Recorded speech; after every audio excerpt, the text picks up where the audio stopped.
this, folks? Take a good look at that gem.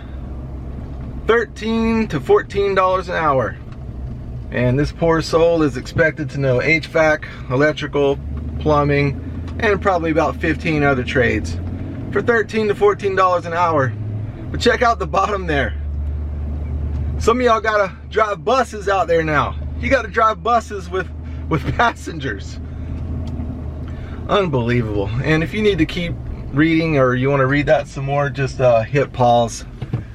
And I crossed out the company's name to protect the Scrooge McDuck. But that's the industry standard right there. I went on a national website and that's all over the country. Maintenance techs getting paid between 13 and 16 an hour. That was the average on a national website across the US anyway. When does the madness end? Where's rock bottom for the industry? I mean, are you property owners and managers just gonna keep going until no one wants to be a maintenance man? Are you gonna keep going until your multi-million-dollar investment is being held together by super glue and duct tape? Because that's where it's headed.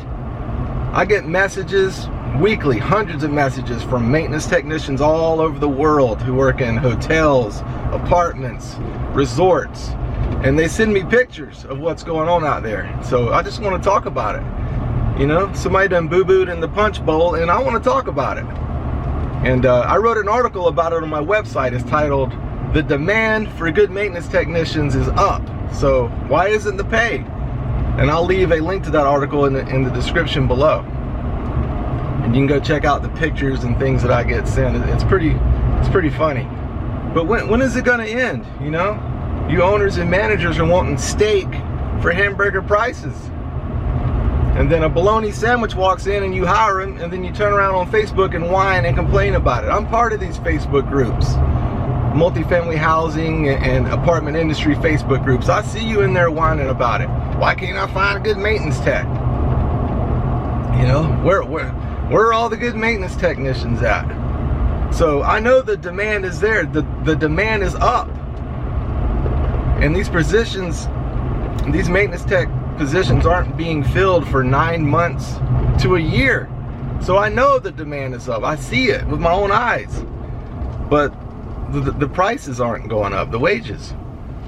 And I don't remember much from high school, but I do remember from my economics class that when there's a demand for people or products, when there's a high demand for them, the price to obtain those people or products goes up. So that's what the industry, the multifamily housing maintenance industry, is missing. You're missing the whole supply and demand thing. When demand goes up for a good tech, you got to pay more to get them. You're not going to attract talent for $13, $14, $15, $16 an hour. You're not going to do it. And there's good maintenance technicians out there. And you know, let me be clear as well. I'm not talking about every property management company. You know, there's some great companies out there. I know, because I speak with them, and there's fantastic maintenance technicians out there who care and get better at their craft. They're out there. And I'm not talking about everybody, but I am talking about most of you. So while a few properties are out there prospering, the rest of the properties are out there suffering through a hell covered in super glue and duct tape. And the property managers are wondering why. And you hear some of these higher ups say, "Oh, Lex, you're just a maintenance man. You don't understand budgets and ROI and NOI and cap rates." Look, you're not going to intimidate me with your industry jargon. All right? Your acronyms and your industry jargon. This maintenance man knows. All right? I read a business book a month. This maintenance man knows that you're full of crap. All right? And I know, you know, NOIs and cap rates and all that. You know, and if your property is actually struggling, then you get a pass. I'm not talking about you. You get a pass, and I hope you figure out a way to turn it around. But that's not most of you. Most of you are out here talking about we can't afford to pay a good maintenance technician $20 an hour. But you got $5,000 worth of t-shirts, water bottles, and tote bags. Marketing swag crap. that the residents throw in the trash can. I see it in the trash can. I know they throw it in the trash can. Yeah, y'all got $5,000 worth of marketing swag, but send maintenance to training or pay a good technician 20 bucks an hour? Nah, we can't do that. And in my opinion, through all the books that I've read, I mean, maybe it's time to market in the 21st century. You know, the t-shirt and water bottle days, those are over, you know? That was back when if someone had a bad experience, they could only tell 8 to 10 people. You know, pre-internet days or early internet days, they couldn't tell thousands of people with the push of a social media button when they had a bad experience. Nowadays they can. If someone has a bad experience, they can let thousands of people know with the push of a social media button. So marketing in the 21st century is looking good online. That's it. That's all it boils down to. And how do you look good online? Pay rock star money to give good service. Everyone goes online to look at reviews nowadays before they make a purchase or rent somewhere. They go look at reviews. And I've read the reviews myself, and I've yet to read one review that says, man, this property's awesome. They gave me a t-shirt and a water bottle. No, all the reviews I've read revolve around service. That property's service. That's marketing in the 21st century, looking good online. Making your residents past and present, turning your residents past and present into advertising online for you. You know, like what's another example? I wrote about this on my article that I wrote about this on my website. You know, like Sally sees on Facebook that a friend of a friend is moving to her hometown. That friend of a friend, her name is Beth, and Sally jumps in the post and says, hey, my apartment complex is awesome, maintenance shows up the same day to address my issue, you should move here. The next week, Beth is in the office signing a lease. So, good service got that deal signed, not a t-shirt and a water bottle. So that's just my example of marketing in the 21st century. You know, you can't say, hey, we can't afford to pay a good maintenance tech 20 bucks an hour, but you got $5 grand worth of marketing crap. I don't want to hear it. And look, it's your business, you know. It's a private business. You can pay people whatever you want. If you want to pay a groundskeeper 14 bucks an hour, that's fine. But in my opinion, talent, if you want to attract talent, 20 bucks an hour minimum. Because that's the only way to compete with the other trades. You know, I've got maintenance techs emailing me all the time saying, hey man, you need to get out of apartment maintenance. I went over into such and such industrial maintenance or HVAC. I make 80 grand a year. I get a gas card, benefits, a work truck. So 20 bucks an hour minimum is where I think we need to start. But if you want to pay a groundskeeper 14 bucks an hour, hey, that's fine. But just make sure he just does grounds so it doesn't get scammy. You know, so it gets kind of scammy. What I mean by that is like, you know, these companies put out an advertisement looking for a groundskeeper, 14 an hour. Guy comes in and says, oh cool, you know, I can pick up trash and paint curbs, whatever. But then 9 months goes by, and the supervisor or whoever's showing that groundskeeper how to replace capacitors, how to replace toilet fill valves, and now the manager comes to the groundskeeper and says, hey, we're gonna send you to pool class and make you a certified pool operator, and if you pass the class, we'll give you a 50-cent raise, so you'll be making $14.50 an hour. So the groundskeeper goes, passes the class, now he's making $14.50 an hour. And I know you think, oh Lex, that's great, he's growing, he's learning. Yeah, that is great. But here's where it gets scammy. Now that property has a HVAC tech, because he's doing capacitors and float switches. Now the property's got a plumber. He's doing fill valves and replacing toilets and wax rings. He's doing light switches. I got an electrician and a certified pool operator for $14.50 an hour. I mean, that's kind of scammy to me, right? And look, I'm not one of these people who think that you should get paid a good wage for just showing up and breathing. But I think we get paid by the value we bring to a job. And someone who keeps a contractor away, because a contractor is going to charge you $150 for one repair.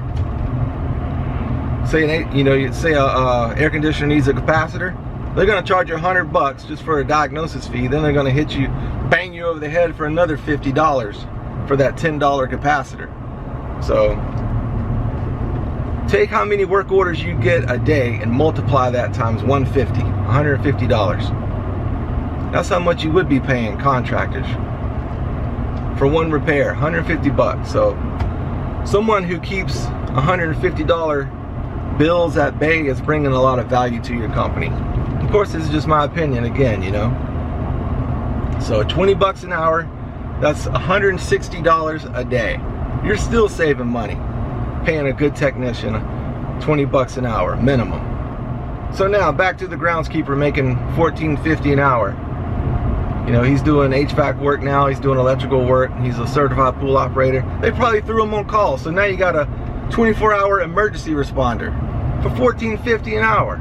That's scammy, man, in my opinion. And then if he wanted to live where he worked at, he wouldn't qualify because his income is too low. I mean, do you not see a problem with that? And just know, I'm not here to bash guys who super glue and duct tape and things like that, and new guys in the industry. I'm not here to bash all of that. They do that because they don't know. There's no good maintenance techs out there to show them, because these owners and managers with these $13 and $14 an hour mess, they're just going to drive the industry into the ground. So no one wants to be a maintenance man. No one wants to be a maintenance tech. So what's going to happen? You're going to be forced to pay a contractor $150 per repair. I mean, that's the average, you know, give or take, $150. Bang you over the head, $100 for a diagnosis fee, and then bang you over the head for another $50 for a capacitor or a fill valve. So I'm not here to bash, you know, the guys who super glue and duct tape repairs. You just don't know. You don't have anybody to show you. So that's the problem. And I want to ask you veterans. I got a lot of veterans who retired from the maintenance industry who watch the show. I want to hear your opinions. What happened? Like, what happened? It seems like in the older days you were paid well.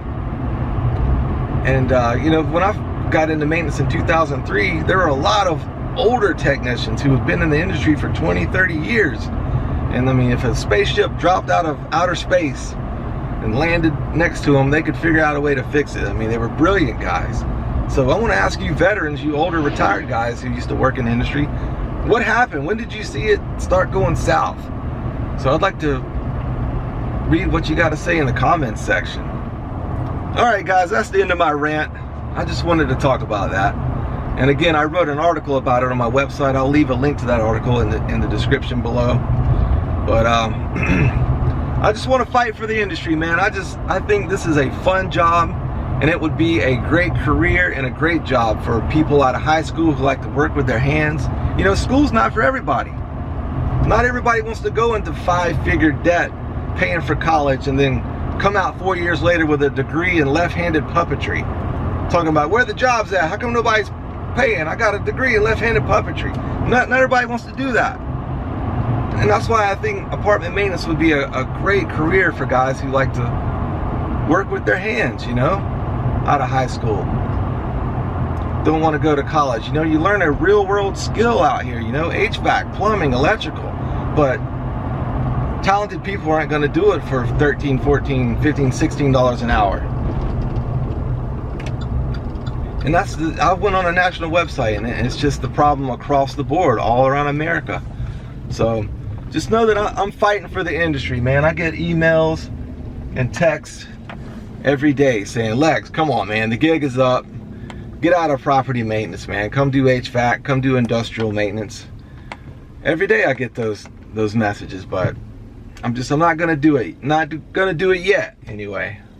I mean, I've had some temptations, man. I got an offer to move to Colorado to be a trainer for Monarch beautiful Colorado, where I would travel the country training their maintenance technicians. But I'm not gonna do it yet. I'm gonna stay in the fight. I want to fight for this industry, because I think if we get it out there and address it, maybe these property owners will recognize and turn things around and start paying a minimum of 20 bucks an hour. I think that's where it has to start. The pay has to come up, because the demand is there. So I'm gonna keep fighting for you guys, man. And check out the article, the links below, and I'll see you guys on the next video. Bye.